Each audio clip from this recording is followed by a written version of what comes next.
ma'am संजनबिरो net यादबगी तत्लुरे net यादबगी तत्लुबदुना आई मकोकते मु हौरे अदो आई हौजिक हौरैसिदि ngसाइगी मरक्ता कैमता हाइरमदुना तत्किबो लोइसनगिबदो नुंगाइरोयदना यम हौरकपने अदो आई मिनिट 35 मुक्तंग तौरगा आई लोइसल्लनी ngasiगी ओइनदि आई पुंग 13 मखाइसिदा सुंसोइ सोइदना लोइसल्लनी अदुना हौजिक संजनबिरो सिंगसिसु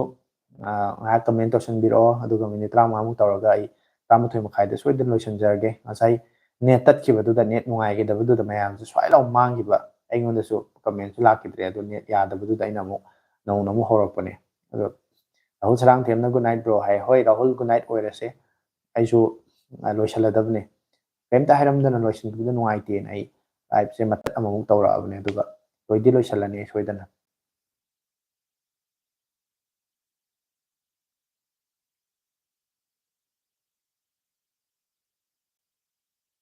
ले आया दिल मजबूर क्या कीजे रास ना आया रहना दूर क्या कीजे दिल कह रहा उसे मुकम्मल कर भी आओ वो जो अधूरी सी रात बाकी है वो जो अधूरी सी याद बाकी है फजबने मैम सही फजरो दी सही तम फजब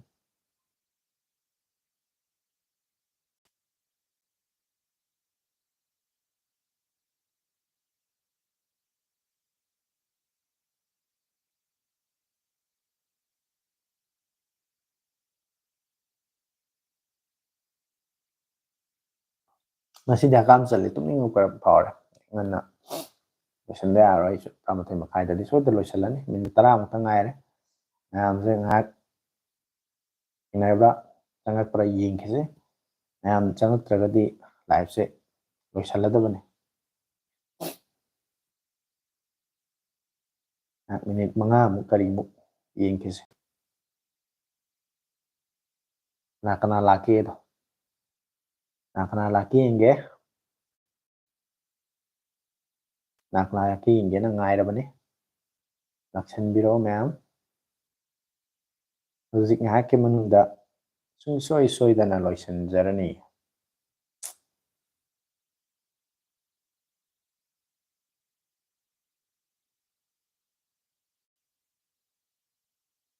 bro protonics ki adapter si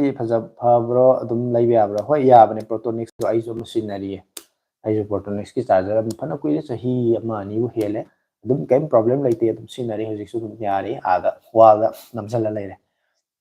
protonics ki aiso sinai live to tat kip to network su nuai tabgi live to tat kip to da network tat en mina sound nuai te na am kana nu comment to me duga ni su mating da balong mang gi da yamo hanau na horok pani ko ai em ta haram de video shankar dinu ngai ro na live se mayam dai hojik mating mo tharai ji minute 35 tharaga pung 13 makhai dai su soi soi dana loisan jara da bani live se network tat pagi palong na tumin na mang ki badan ngai ten mu mating mo horok ni ai gi do komla ki bata haudre bro net ngai ta ba male hoi net ngai te chong ba sang tesla mobile gi do hojik phau gi na di tesla gi no ba pau ka in ta laite launch so bu khot pagi pau ta dri adu kegumba no batara ga di ai pau leira ga di isoi dana maki kan jara ke ado hojik ki oina di launch tौगनी नत्रगा तौरोय करम करम update हजि फाउगे ने करी update करी condition the लेरगे हबसे अनो update form त ताब thing तादे थिंगनदे अइनो जि से फजम ngमनि मैम ताहोर मरोयने से फजम हाइरक क्यों ता मैम तारम मनि लोइना अदो दुई से दो YouTube तो होरेन नत्रगना साइ फोन द यावर देम तायो फजम से ने आइने दम ताबा हाइतारे ले आया दिल मजबूर क्या कीजे रास ना आया रहना दूर क्या कीजे दिल कह रहा उसे मुकम्मल कर भी आओ वो जो अधूरी सी बात बाकी है वो जो अधूरी सी याद बाकी है फजबनीको अदु इसैदु मैम त ताओ फजब इसैने हाइसे Oppo Reno 14 हाइरिबसि कैमरा कमाइना तौगे ब्रो हाइ Oppo Reno 14 Oppo Reno 14 Reno 14 दे दम कैमरा गी दम सेंगबा अदुगा फोन दुगी ओवरऑल कम दि काय हाइनि वैल्यू पैकेज टू दि खितंग फबा वाले ना सजेस्ट तौदबनी अदु Reno Oppo Reno 15 गसु जिति 14 दो zoom गसु याम याबा लुपा लिसिंग 35 ग पीबनिना दम याबदि माइ बजेट रेंज तुगा हाइरगदि Vidanandana tumage bro saugina isaji no thare good night hai hoi hoi Vidananda good night orase luhen ning to jamna yam phajai hai aina sakpuda natte ko aina haije isai du phajabani hai isai mek yam phajabani hai ba ai du jam ta ba adu isai du yam ta gan ba aina toin ta ba isai sing manung da amane ba aduna phajaba isai ni sum hai bani da isai maming hai ro hai isai maming ni kari hai no ka thokare aina jingang ni du ni फिर ले आया दिल है कम है फिर ले आया अरिजीत ओंग इन दु सही दा माने फिर ले आया दिल होय मजबूर क्या कीजे तो बुदा यामना सलक पदुसु याम अदुम भजय याय भजदमनि दा कराय दगी ai ngarang ai nai bdo ngarang nudang thingdala kan da live stream mi ju yamdre ade loisal lagi adana ina mi je tan gai re adana fammaga hugala chena gina vai na ina sei sakchen mane ba du mi je tan gai ma tan lagi koi le kai de ka khigi leidana ko lampak ka san ga pulam leidana chu ge re ga ma pu na san da labu amang da kai da sa ja san wai na sa thamam ba do sei sakchen mi chu phuk to sel ni ke daroge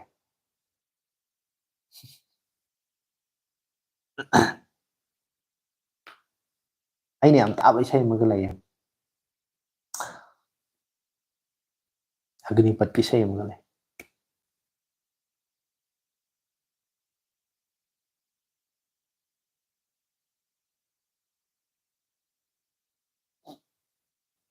ꯒꯦꯠꯅ ꯀꯩꯅꯣꯅ ꯂꯣꯏꯅ ꯌꯥꯝ ꯅꯣꯛꯈ꯭ꯔꯦ ꯃꯥ ꯊꯋꯥꯏ ꯇꯥꯅ ꯑꯩꯗ ꯍꯥꯏꯗ ꯃꯥ ꯊꯥꯖꯗꯕꯖꯥꯠꯅꯤ ꯑꯁꯦꯡꯕꯅꯤꯀꯣ ꯁꯟ ꯅꯨꯡꯁꯨ ꯐꯨꯛꯇꯣꯛꯑ ꯆꯦꯜꯂꯤꯃꯤ ꯃꯤꯒꯤ ꯂꯩꯀꯥꯏꯒꯤ ꯁꯟ ꯅꯨꯡ ꯃꯥꯡꯉꯗꯤ ꯑꯩꯉꯣꯟꯗ ꯇꯥꯏꯅꯔꯛꯀꯅꯤ ꯅꯪꯅ ꯏꯁꯩ ꯁꯛꯇꯅ ꯇꯧꯔꯤꯅꯦꯅ ꯑꯗꯨꯅ ꯑꯩ ꯏꯁꯩꯁꯦ ꯁꯛꯑꯣꯏ ꯑꯩ ꯑꯗꯨꯝ ꯉꯪꯕꯩ ꯋꯥꯅꯤ ꯏꯁꯩ ꯁꯛꯄ ꯅꯠꯇꯦ ꯑꯩ ꯑꯗꯨꯝ ꯉꯪꯕ ꯀꯧꯏ ꯄꯥꯝꯖꯕꯒꯤ ꯁꯨꯝ ꯉꯪꯕꯗꯣ Galaxy S25 Ultra versus iPhone 16 Pro ꯑꯅꯤꯁꯦ ꯑꯣꯚꯔꯑꯣꯜ ꯑꯣꯏꯕ ꯀꯔꯝꯕꯅ ꯍꯦꯟꯅ ꯐꯕꯒꯦ ꯍꯥꯏꯔꯣ ꯁꯨꯝ ꯈꯪꯅꯤꯡꯕꯒꯤ ꯇꯧꯕꯅꯦ ꯑꯩꯒꯤ ꯂꯩꯒꯦ ꯍꯥꯏꯕꯗꯤ ꯅꯠꯇꯦ S25 iPhone 16 Pro na overall punamaktage yeng matamda iPhone 16 Pro da di fare bro iPhone se parts silly sinde kamdona khangani haibagi video sugaina biro hai Michael adu gi matang da aina khoi gi iPhone second hand ama lei gi hai ta de kari kari yengani khotkani kain toba video ma khara ge matam khari mangdam semgi bane ko adu dai du da hypothetic pan gi bane koina genuine or part sin batara ga di sindoki tara ga suma gi parts aina ꯀꯩꯅꯣꯗꯨꯗ ꯆꯪꯉꯒ setting ꯆꯪꯉꯒ ꯌꯦꯡ ꯌꯥꯕꯅꯤ ꯑꯇꯣꯞꯄ ꯑꯩꯈꯣꯏꯅ ꯊꯥꯔꯠ ꯄꯥꯔꯇꯤꯒꯤ ꯁꯤꯟ ꯇꯥꯔꯗꯤ ꯌꯥꯝꯅ ꯊ꯭ꯔꯥꯏꯁ ꯀꯥꯏꯅ ꯊꯥꯔꯒ ꯑꯗꯨꯝ ꯊꯣꯛꯄꯅꯦ ꯑꯗꯣ ꯑꯗꯨꯃꯥꯏꯅ ꯊꯣꯛꯇ꯭ꯔꯒ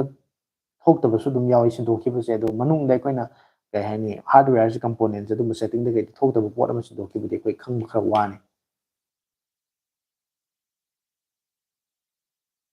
ꯄꯥꯄꯣꯅ ꯁꯛꯄ ꯕꯨꯂꯦꯌꯥꯗꯣ ꯐꯖꯕꯅꯦ ꯑꯗꯨꯁꯨ ꯇꯥꯔꯒ ꯌꯦꯡꯉꯣ ꯐꯖꯕꯅꯦ ꯕꯨꯂꯦꯌꯥꯗꯣ ꯏꯁꯩ ꯃꯌꯦꯛꯇꯣ ꯑꯝꯇ ꯏꯔꯧꯗꯅ ꯂꯨꯍꯦꯟ ꯕꯨꯂꯤꯌꯥꯒꯤ ꯏꯁꯩ ꯃꯌꯦꯛꯇꯣ ꯑꯝꯇꯪ ꯀꯃꯦꯟꯁꯤꯗ ꯑꯝꯇꯪ ꯁꯥꯡꯅ ꯑꯝꯇ ꯏꯊꯔꯛꯑꯣ ꯑꯝꯇꯪ ꯉꯪꯕ ꯌꯥꯕ꯭ꯔꯥ ꯌꯦꯡꯁꯤꯅ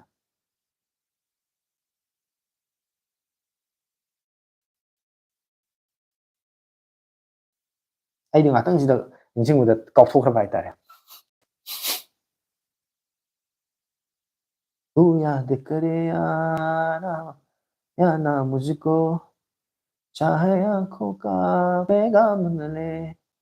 तुझसे मेरा दीन धर्म है तुझसे दुहाई ꯇꯧꯕꯗꯣ ꯑꯗꯨ ꯏꯁꯩꯗꯣ ꯑꯃꯅꯦ ꯑꯝꯇ ꯏꯁꯜꯂꯧ ꯌꯦꯡꯁꯤꯅ ꯕ꯭ꯔꯣ ꯑꯦꯟꯗ꯭ꯔꯣꯏꯗ ꯌꯨꯁꯇ ꯂꯩꯒꯦ ꯍꯥꯏꯔꯒꯗꯤ ꯀꯩ ꯀꯩ ꯍꯥꯏꯕꯒꯤ ꯚꯤꯗꯤꯑꯣ ꯑꯝꯇ ꯁꯦꯝꯕꯤꯔꯛꯑꯣ ꯑꯦꯟꯗ꯭ꯔꯣꯏꯗꯇ ꯌꯨꯁꯇ ꯍꯣꯏ ꯑꯩ ꯃꯗꯨꯒꯤ ꯚꯤꯗꯤꯑꯣꯁꯦ ꯁꯦꯝꯃꯒ ꯀꯔꯤ ꯀꯔꯤ ꯌꯦꯡꯕ ꯌꯥꯏ ꯀꯔꯤ ꯀꯔꯤ ꯑꯩꯈꯣꯏꯅ ꯊꯤꯖꯤꯟꯕ ꯌꯥꯏ ꯍꯥꯏꯕꯅꯆꯤꯡꯕꯁꯤꯒꯤ ꯃꯇꯥꯡꯁꯤꯗ ꯑꯩ ꯚꯤꯗꯤꯑꯣ ꯁꯦꯝꯃꯛꯅꯕ ꯇꯧꯒꯦ ꯃꯗꯨ ꯑꯩ ꯅꯣꯠ ꯇꯧꯁꯟꯒꯦ ꯑꯗꯨꯒ ꯀꯔꯝ ꯀꯥꯟꯗ ꯍꯦꯛꯇ ꯈꯨꯗꯛꯇ ꯍꯌꯦꯡ ꯍꯪꯆꯤꯠꯁꯤꯗ ꯍꯦꯛꯇ ꯊꯥꯒꯠꯂꯛꯀꯅꯤ ꯍꯥꯏꯕꯗꯤ ꯑꯩ ꯍꯥꯏꯕ ꯉꯝꯗꯦ ꯃꯇꯝ ꯈꯔ ꯆꯪꯕꯁꯨ ꯌꯥꯏ ꯑꯗꯣ ꯑꯩ ꯁꯦꯝꯅꯕ ꯌꯨꯁꯇ ꯑꯦꯟꯗ꯭ꯔꯣꯏꯗ ꯐꯣꯟꯗꯀꯣ ꯑꯩ ꯅꯣꯠ ꯇꯧꯁꯟꯒꯦ ꯃꯗꯨ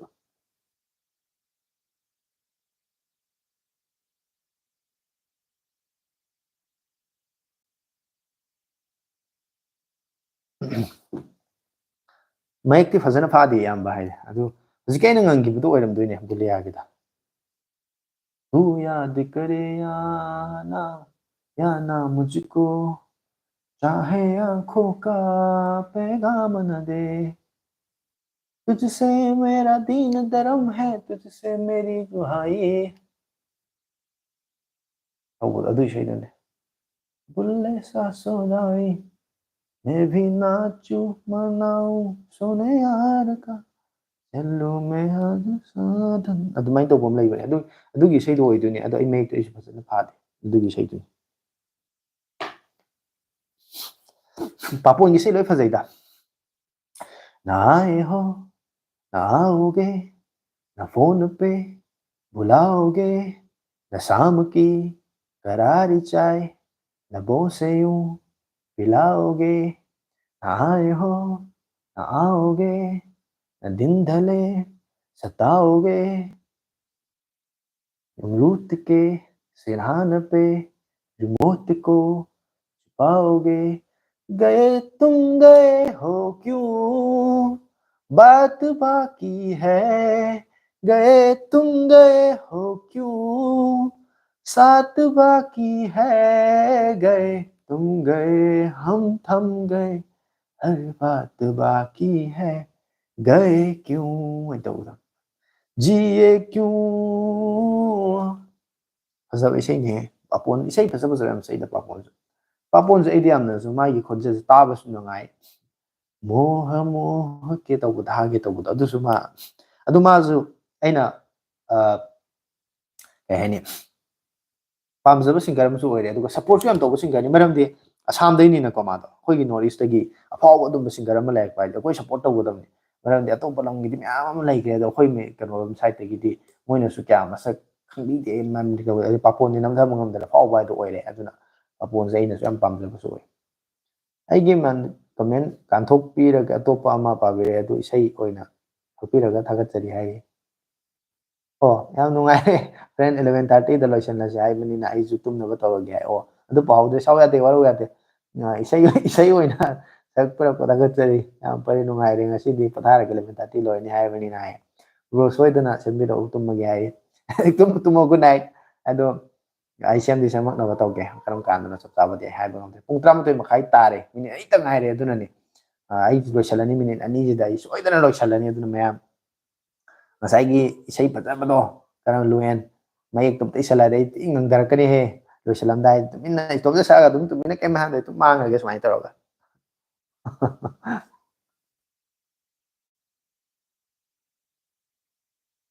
अरे विषय मुझे बताई दे अखियों के झरोकों से मैंने देखा है सावरे फजबने अदुगा याम फजब इसे याम फजबदीको मेरा नाम जोकर की इसे याम लगे मथंगी लाइफ चगे याम हाइरे होय मथंगी लाइफ तौरसे मथंगी लाइफ तम तंजा साल थेनरसे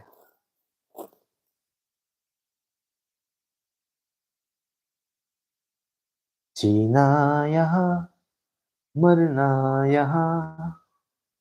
इसके सिवा जाना कहाँ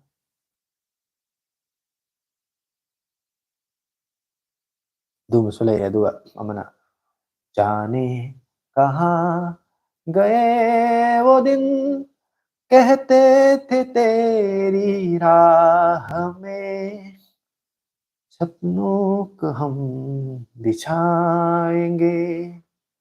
चाहे कहीं भी तुम रहो चाहेंगे तुमको उम्र भर तुमको न हम तुमको न भूल पाएंगे तेरे कदम जहाँ परे सजदे किए थे यार ने मेरे कदम जहाँ परे सजदे किए थे यार ने मुझको रुला रुला दिया जाती हुई बहार ने जाने कहाँ गए वो दिन कहते थे तेरी राह में तौबदो फजदरो फजबनी दु इसैदो मेरा नाम जोकर से याम पाम फिल्म नहीं ना याम पाम अरीब फजब फिल्म मेरा नाम जोकर मधुगी इसैदुमदे याम फजन ताई हे फजन ताई जाने कहाँ गए वो दिन नहीं तौबदो दु इसैदुम काव यारो दु इसै नै पुनसिजिदा काव दु इसै नै तुर्के एयरबड्स वीडियो सेंबिरो हाइरी मधुगी दो कमेंट आई ममांग दसु पागरे थेंगनाखरे होय आई मधु येंगगे मधुगी एयरबड्स सु कमाई तौबना फबा एयरबड्स ओइब्रा ओइदब्रा हाइदो अदुगा सेंबे याबा फबा ओइरम तारगदे सोइदना सेमके आई जॉन गुड इवनिंग हजिक जंगाइरा नंगदे आइदि लाइव लोसलगे न पुंग 13 मखाइदा लोसलगे आनि हेनबो हेलमे सुम कमेंट पारेंगेदा सेगे सके नंग ताउद्रबा इसे फजबम सकतोखरे ngasidi लोसलदबने ngasidi थेंगे पुंग ngasi खरंग ngन सुतुंग यान ताव हगाम जंजरा तुमनिंगबो फावरामबो अदो लाइव से तुम थाबदुदा पुंग 13 मखाइ ता लोसलगे तो मयाम comment इरकबो पारमबदि सोंथगरे खितंग ngasai ama ahambam thabada pung amaga makhai bu hen thagrabane aduda nenok yadabagi tatkidana amuk makukte mu hore ine sidi thabubdi kuidri sidi minute 35 tu phare mayam dum tang tabiyo ai no jai bi sai do tabudi la taramani tu tarambasu yaramani da magi meaning do lyrics do as lyrics tu nai bane ba azaba isai ne ba du isai do aina budi sakpa haite ko aina sakpu do lai mang thogare loi thian gare ado isai du yam fazabani isai du mayek tu di ko yam fazaba isai ne मेरा नाम joker है cinema film से यारो यारो आई काउब ngomre yam good night hai nam khabai good night oire se ekoi loisalani bro use android ki do soidana sembiro ko ai use android ki do ai bidan da ningjinge ai mark to sela thamlabani ado sem di samapani garam kam no karam kui ne lega no ai de haibu ngomde ai sem na badi ai kari kari madui matang da topic to the kari kari content khomjalaga kari kari sem ba yaba leige do ai soidana thiraga di sem na badi honarage ado aina mayamna su onda request tawidana ado aina su request tawgeba asai video like to lo ra kan da nakan da hype aina tholok podo dum tan nambiyo adu ga hujik aina ngamgi bisai do mera naam jo kargi do hindi gi do azamni ko dum tak tare mo meaning do kya bhajagi mo lyrics to जाने कहाँ गए वो दिन कहते थे तेरी राह में तो नजरों को हम बिछाएंगे चाहे कहीं भी तुम रहो चाहेंगे तुमको उम्र भर तुमको न भूल पाएंगे अदो मरक्त बुदि म्याम लेखे दु और कांदा मु समदरक को फजब चाहे कहीं तो फजब इसेनी दा ai फजबै ताबनि दा ai sakpata fajai habi nati sei do dum fajabai taab nongai bagi lyrics to am fajabagi taab sei ne dum yam taai am nongai bani am ai sei taab do ai sound music dum du nati ko lyrics to tabi wa ne lyrics to fajabai ai jam ni adu di mayam loinana su ning to good night haire mayam aina su good night haire ge matang sida ngasi goina di live se loisin jarage matangi thangja numita ngasi di sunday ni na matangi sangja numita muk amuk thengna se yam phajai ai tarubani aduga live loiramdri yam nungai hairi mane nungai bani isai do yam phajabani adu isai do phajabe isai ni adu live su loisalani ai loisalagena mayam su good night haikre adu mayam 1970 gi oileram hai is sathi bai isai ni he de kano ni he ari film ni na adu di anouba ngarang ngan ga nate garai de no ari ba khoi poktri mamangi wari ni ama mamangi wari ni adu adugi movie do cinema film do अदुगी मतमदा release तोकी बोय तार होजिक होजिक generation जिगा चानाबा सिमा आम खंगनेबा मासी मेरा नाम जोकर सि थोंगु मतमदा हाम launch तोगु मतमदा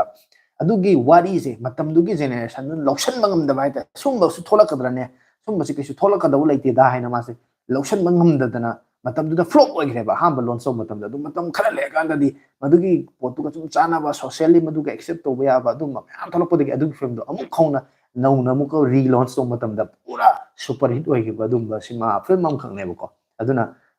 hojiki matam sida thoiba thodo wa thok mayam hojiki matam tori mayam si yam chanaba adugumba su oibane koi real life ta ꯑꯗꯨꯝ ꯆꯨꯁꯟꯅꯕ ꯌꯥꯕ ꯑꯩꯃꯛꯅꯦꯅ ꯈꯜꯂꯒ ꯑꯗꯨꯝ ꯌꯦꯡ ꯌꯥꯕ ꯑꯗꯨꯝꯕ ꯁꯤꯃꯥ ꯑꯃ ꯑꯣꯏ ꯑꯗꯨꯒ ꯏꯁꯩꯗꯨꯁꯨ ꯌꯥꯝ ꯐꯖꯕꯅꯦꯕ ꯂꯥꯏꯐ ꯑꯁꯤ ꯉꯥꯛ ꯆꯣꯟꯊꯈꯤꯕ ꯌꯥꯕ꯭ꯔꯣ ꯃꯤꯅꯤꯠ 10 ꯈꯛꯇ ꯑꯣꯏꯔꯁꯨ ꯍꯥꯏ ꯂꯥꯏꯐꯁꯦ ꯆꯣꯟꯊꯕꯗꯤ ꯃꯤꯅꯤꯠ 10ꯗꯤ ꯆꯣꯟꯊꯔꯔꯣꯏ ꯀꯩ ꯃꯤꯅꯤꯠ 5 ꯑꯦꯠꯂꯤꯁ ꯃꯤꯅꯤꯠ 5 ꯃꯨꯛꯇꯪꯗꯤ ꯍꯣꯏ ꯃꯌꯥꯝꯒꯤ ꯈꯜꯂꯒ ꯇꯧꯔꯒꯦ ꯑꯗꯣ ꯕꯦꯇ꯭ꯔꯤꯗꯤ ꯌꯥꯎꯔꯛꯇ꯭ꯔꯦ ꯐꯣꯟꯁꯦ ꯆꯥꯔꯖ ꯇꯧꯁꯟꯕ ꯅꯝꯁꯤꯟꯕ ꯑꯃ ꯇꯧꯗ꯭ꯔꯗꯤ ꯑꯩ ꯁꯣꯏꯗꯅ ꯁ꯭ꯋꯤꯆ ꯑꯣꯐ ꯇꯥꯈ꯭ꯔꯅꯤ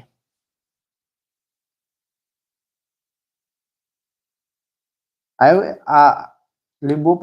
iOS 18 17 ꯗꯥꯎꯟꯒ꯭ꯔꯦꯗ ꯇꯧꯕꯁꯨ ꯌꯥꯕ꯭ꯔꯣ ꯍꯥꯏ 18 17 ꯗꯥꯎꯟꯒ꯭ꯔꯦꯗ ꯇꯧꯒꯦ ꯍꯥꯏ ꯇꯥꯔꯒꯗꯤ ꯐꯣꯟꯗꯣ ꯑꯩꯈꯣꯏꯒꯤ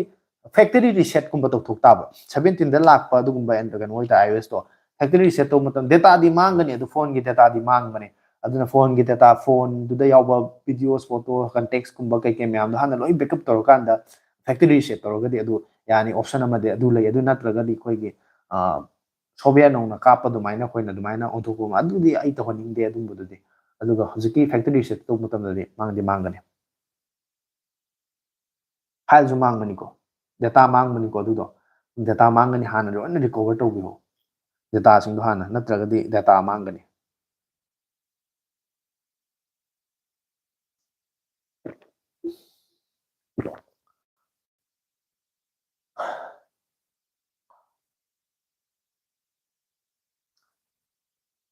ꯑꯗꯣ ꯑꯩ ꯂꯥꯏꯐꯁꯦ ꯃꯤꯅꯤꯠ 5 ꯆꯣꯟꯊꯕ ꯍꯥꯏꯕꯗꯣ ꯑꯩ 37 ꯁꯦ 40 ꯂꯣꯏꯁꯜꯂꯒꯦ ꯃꯤꯅꯤꯠ 30 ꯂꯣꯏꯁꯟꯒꯦ ꯍꯥꯏꯕ ꯃꯤꯅꯤꯠ ꯃꯌꯥꯝ ꯁꯥꯡ ꯆꯣꯟꯊꯔꯛꯑꯦ ꯑꯗꯣ ꯐꯣꯟꯁꯨ ꯕꯦꯇ꯭ꯔꯤ ꯌꯥꯎꯗ꯭ꯔꯦ 15% ꯈꯛꯇ ꯉꯥꯏꯈ꯭ꯔꯦ ꯂꯥꯏꯐ ꯊꯥꯔꯤꯁꯦ ꯆꯥꯔꯖ ꯇꯧꯗ꯭ꯔꯗꯤ ꯕꯦꯇ꯭ꯔꯤꯁꯨ ꯌꯥꯝ ꯁꯣꯛꯑꯅꯤ ꯁꯨꯃꯥꯏꯅ ꯌꯥꯝ ꯗ꯭ꯔꯦꯟ ꯑꯣꯏꯅ ꯁꯤꯖꯤꯟꯅꯕꯁꯦ ꯑꯗꯨꯒ ꯀꯩꯅꯣꯁꯨ ꯇꯧꯗ꯭ꯔꯦ ꯃꯇꯝꯁꯨ ꯊꯦꯡꯉꯕꯅꯤ ꯌꯥꯝ ꯉꯟꯕꯁꯨ ꯑꯣꯏꯗ꯭ꯔꯕꯅꯤꯅꯀꯣ ꯂꯦꯞꯇꯣꯞꯇꯒꯤ ꯇꯧꯕ ꯌꯥꯕ꯭ꯔꯣ ꯁꯣꯐꯋꯦꯌꯔꯁꯦ ꯍꯥꯏ ꯁꯣꯐꯋꯦꯌꯔꯁꯦ ꯑꯩꯈꯣꯏꯅ ꯃꯣꯏꯒꯤ ꯀꯩꯅꯣꯗꯣ ꯁꯣꯐꯋꯦꯌꯔ ꯀꯥꯞꯄ ꯀꯥꯏꯅ ꯍꯥꯏꯕꯗꯣ ꯑꯩꯈꯣꯏꯒꯤ ꯐꯣꯟ ꯔꯤꯄꯦꯌꯔꯤꯡ ꯁꯦꯟꯇꯔꯗ ꯃꯣꯏꯅ ꯑꯗꯨꯃꯥꯏꯅ ꯇꯧꯔꯀꯥꯟꯗ ꯁꯤꯁꯇꯦꯝꯗꯩ ꯉꯥꯛꯇꯅꯤꯀꯣ ꯂꯦꯞꯇꯣꯞꯀꯨꯝꯕꯗꯩ ꯉꯥꯛꯇꯅꯤ ꯃꯣꯏꯅ ꯁꯣꯐꯋꯦꯌꯔ ꯍꯥꯞꯄꯤꯕꯗꯣ ꯑꯗꯣ ꯃꯥꯒꯤ ꯇꯣꯉꯥꯟꯕ ꯁꯣꯐꯋꯦꯌꯔ ꯈꯔ ꯂꯩꯕꯅꯦꯕ ꯑꯗꯣ ꯑꯩꯈꯣꯏꯗꯗꯤ ꯅꯣꯔꯃꯦꯜ ꯌꯨꯖꯔ ꯑꯩꯈꯣꯏꯗꯗꯤ ꯑꯩꯒꯤ ꯃꯗꯨꯗꯤ ꯑꯩꯉꯣꯟꯗꯗꯤ ꯂꯩꯇꯦ ꯑꯩ ꯈꯪꯗꯦ ꯀꯃꯥꯏꯅ ꯀꯥꯞꯄꯅꯣꯗꯤ ꯈꯪꯗ꯭ꯔꯦꯕ ꯌꯥꯗꯤ ꯌꯥꯕꯅꯦ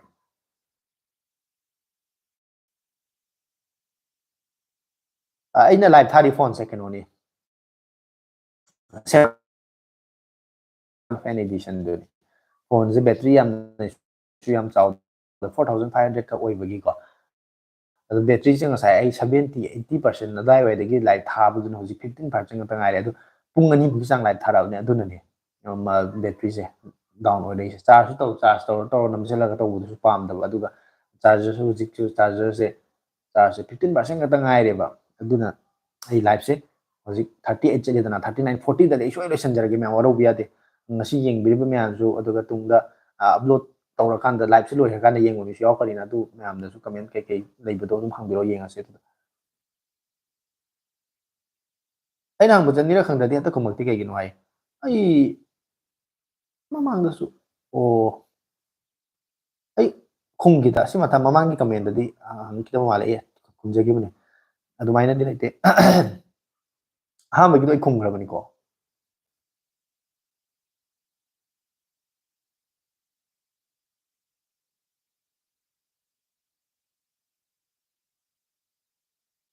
ꯒꯨꯗ ꯅꯥꯏꯠ ꯑꯣꯏꯔꯁꯦ ꯒꯨꯗ ꯅꯥꯏꯠ ꯑꯩꯁꯨ ꯂꯣꯏꯁꯤꯜꯂꯗꯕꯅꯦ ꯄꯨꯡ ꯃꯤꯅꯤꯠ ꯉꯥꯏꯔꯦ ꯉꯁꯤꯗꯤ ꯋꯥꯔꯧꯕ ꯌꯥꯗꯦ ꯐꯣꯟꯁꯨ ꯕꯦꯇ꯭ꯔꯤꯁꯦ ꯌꯥꯎꯗ꯭ꯔꯦ 15% ꯈꯛꯇ ꯉꯥꯏꯔꯦ ꯃꯁꯤ ꯁꯨꯃꯥꯏꯅ ꯕꯦꯇ꯭ꯔꯤꯁꯦ ꯌꯥꯝꯅ ꯗ꯭ꯔꯦꯟ ꯇꯧꯅ ꯂꯥꯁ ꯑꯣꯏꯅꯐꯥꯎ ꯁꯤꯖꯤꯟꯅꯕꯁꯦ ꯐꯣꯟꯗꯗꯤ ꯐꯠꯇꯕꯅꯤꯀꯣ ꯑꯗꯨꯅ ꯑꯩꯁꯨ ꯄꯥꯝꯗꯦ ꯑꯩ ꯐꯣꯟꯁꯦ ꯕꯦꯇ꯭ꯔꯤꯁꯨ ꯈꯔ ꯀꯩꯅꯣ ꯇꯧꯕꯒ ꯀꯨꯏꯔꯛꯄꯒꯤ ꯈꯪꯉꯛꯇ꯭ꯔꯕꯅꯦꯕ ꯑꯗꯨꯅ ꯕꯦꯇ꯭ꯔꯤꯁꯦ ꯌꯥꯝ ꯗ꯭ꯔꯦꯟ ꯑꯣꯏꯊꯣꯛꯄꯗꯨꯁꯨ ꯄꯥꯝꯗ꯭ꯔꯦ ꯑꯗꯨꯅ ꯂꯣꯏꯁꯤꯟꯖꯔꯒꯦ 40 ꯆꯠ ꯑꯐꯕ ꯍꯌꯦꯡ ꯅꯣꯡꯉꯥꯜꯂꯒ ꯉꯁꯤ ꯅꯨꯃꯤꯗꯥꯡꯁꯦ ꯇꯨꯝꯈ꯭ꯔꯀꯥꯟꯗ ꯍꯌꯦꯡ ꯃꯊꯪꯒꯤ ꯊꯥꯡꯖ ꯅꯨꯃꯤꯠꯇ ꯑꯃꯨꯛ ꯃꯊꯪꯒꯤ ꯅꯣꯡꯃꯥꯏꯖꯤꯡ ꯅꯨꯃꯤꯠꯇ ꯑꯃꯨꯛ ꯂꯥꯏꯐꯇꯣ ꯑꯃꯨꯛ ꯃꯊꯪ ꯍꯞꯇꯥꯗ ꯑꯃꯨꯛ ꯊꯦꯡꯅꯔꯁꯤ ꯑꯩꯗꯤ ꯅꯨꯃꯤꯠ ꯈꯨꯗꯤꯡꯒꯤ ꯂꯥꯏꯐ ꯊꯥꯗꯕꯅꯤꯅ ꯉꯁꯤ ꯈꯛꯇꯪ ꯊꯦꯡꯅꯕ ꯑꯣꯏꯇꯥꯔꯒꯁꯨ ꯁꯇꯔꯗꯦ ꯁꯟꯗꯦ ꯈꯛꯇꯅꯦ ꯑꯩꯅ ꯊꯥꯔꯤꯁꯦ ꯑꯗꯨꯅ ꯃꯊꯪꯒꯤ ꯍꯞꯇꯥꯗ ꯑꯃꯨꯛ ꯊꯦꯡꯅꯔꯁꯤ ꯃꯌꯥꯝꯅ ꯍꯪꯅꯤꯡꯕ ꯋꯥꯍꯪꯁꯤꯡ ꯂꯩꯕ ꯈꯣꯠꯄ ꯃꯌꯥꯝꯗꯨꯁꯨ ꯉꯥꯏꯕꯤꯔꯝꯃꯣ ꯑꯗꯨꯗ ꯑꯃꯨꯛ ꯊꯦꯡꯅꯔꯒ ꯋꯥꯔꯤ ꯋꯥꯇꯥꯏ ꯁꯨꯃꯥꯏꯅ ꯁꯥꯟꯅꯔꯁꯤ ꯑꯗꯨꯒ ꯅꯨꯡꯉꯥꯏꯅ ꯑꯩꯈꯣꯏ ꯃꯌꯥꯝ ꯋꯥꯔꯤ ꯋꯥꯇꯥꯏꯗꯨ ꯁꯥꯟꯅꯔꯁꯤ ꯍꯧꯖꯤꯛꯇ ꯆꯪꯉꯦ ꯑꯩꯀꯨ G10R ꯒꯤ ꯑꯦꯛꯁꯇ꯭ꯔꯥ ꯂꯦꯟꯁ ꯑꯝꯇ ꯍꯥꯏꯕꯤꯔꯝꯃꯣ ꯑꯦꯛꯁꯇ꯭ꯔꯥ ꯂꯦꯟꯁꯀꯤ ꯃꯇꯥꯡꯁꯤꯗꯤ ꯑꯩꯅꯗꯤ ꯃꯃꯤꯡꯗꯤ ꯀꯣꯟꯅꯅ ꯈꯪꯉ ꯂꯩꯕꯗꯤ ꯅꯠꯇꯕꯅꯤꯅ ꯑꯇꯣꯞꯄ ꯚꯤꯗꯤꯑꯣ ꯑꯃꯗ ꯀꯃꯦꯟ ꯇꯧꯁꯟꯕꯤꯔꯛꯑꯣ ꯑꯩ ꯁꯔꯆ ꯇꯧꯔꯒ ꯊꯤꯔꯒ ꯑꯗꯨ ꯀꯃꯦꯟꯗꯨꯗ ꯂꯤꯡꯀꯨꯝꯕ ꯅꯠꯇ꯭ꯔꯒ ꯃꯃꯤꯡꯗꯣ ꯑꯩ ꯔꯤꯄ꯭ꯂꯥꯏ ꯑꯣꯏꯅ ꯇꯧꯖꯔꯛꯑꯒꯦ ꯑꯗꯨꯗꯤ ꯃꯌꯥꯝ ꯄꯨꯝꯅꯃꯛ ꯑꯁꯤꯒꯤ ꯑꯣꯏꯅꯗꯤ ꯀꯥꯏꯅꯅꯕ ꯌꯥꯊꯪ ꯅꯤꯖꯔꯤ ꯃꯊꯪꯒꯤ ꯚꯤꯗꯤꯑꯣ ꯑꯃꯗ ꯑꯅꯧꯕ ꯚꯤꯗꯤꯑꯣ ꯑꯃꯗ ꯑꯞꯂꯣꯗ ꯇꯧꯕ ꯚꯤꯗꯤꯑꯣ ꯑꯃꯗ ꯑꯃꯨꯛ ꯊꯦꯡꯅꯔꯁꯦ ꯂꯥꯏꯚꯇꯁꯨ ꯊꯦꯡꯅꯔꯁꯦ ꯑꯗꯨꯒ ꯚꯤꯗꯤꯑꯣ ꯌꯦꯡꯕ ꯃꯇꯝꯗ ꯂꯥꯏꯛ ꯇꯧꯕ ꯂꯣꯏꯈ꯭ꯔꯀꯥꯟꯗ ꯍꯥꯏꯞꯇꯁꯨ ꯅꯝꯕꯤꯔꯝꯃꯣ ꯃꯁꯤꯃꯇꯪꯗꯤ ꯔꯤꯀ꯭ꯋꯦꯁ ꯍꯟꯖꯤꯟ ꯍꯟꯖꯤꯟ ꯇꯧꯋꯦꯅ ꯋꯥꯔꯧꯕꯤꯌꯨ ꯑꯗꯨꯗꯤ ꯃꯌꯥꯝ ꯄꯨꯝꯅꯃꯛ ꯒꯨꯗ ꯅꯥꯏꯠ ꯉꯁꯤꯒꯤ ꯑꯣꯏꯅꯗꯤ ꯀꯥꯏꯅꯔꯁꯦ ꯃꯊꯪꯒꯤ ꯍꯞꯇꯥꯗ ꯑꯃꯨꯛ ꯊꯦꯡꯅꯔꯁꯦ ꯒꯨꯗ ꯅꯥꯏꯠ